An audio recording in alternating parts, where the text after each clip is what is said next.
President হিসেবে মার্কিন কংগ্রেসে দেয়া প্রথম ভাষণে আবারও গ্রিনল্যান্ডকে যুক্তরাষ্ট্রে যোগ দেওয়ার আহ্বান জানান Donald Trump.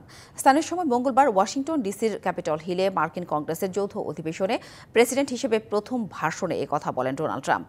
America is back slogan দিয়ে নিজের বক্তব্য শুরু করেন মার্কিন প্রেসিডেন্ট। বলেন, বাইডেন প্রেসিডেন্ট থাকার সময় 2 কোটির বেশি মানুষ যুক্তরাষ্ট্রে অনুপ্রবেশ করেছেন। তাদের অনেকেই ভয়ঙ্কর অপরাধী। ট্রাম্প দাবি করেন যুক্তরাষ্ট্রে বাক স্বাধীনতা ফিরিয়ে আনবেন। এদিকে ট্রাম্পের ভাষণের সময় ডেমোক্র্যাটদের চোখে মুখে ছিল বিরক্তির ছাপ। রাশিয়াকে নিয়ে বক্তব্যের প্রতিবাদ জানিয়ে কংগ্রেস থেকে বেরিয়ে যান ডেমোক্রেটিক পার্টির বেশ কয়েকজন আইন প্রণেতা। এ সময় নানা ধরনের স্লোগান, লেখা, সাইন হাতে ধরে প্রতিবাদ জানান তারা। ট্রাম্পের ভাষণের সময় প্রতিবাদ জানানোয় ডেমোক্র্যাট আইন প্রণেতা আল গ্রিনকে অধিবেশন থেকে বের করে দেওয়া হয়।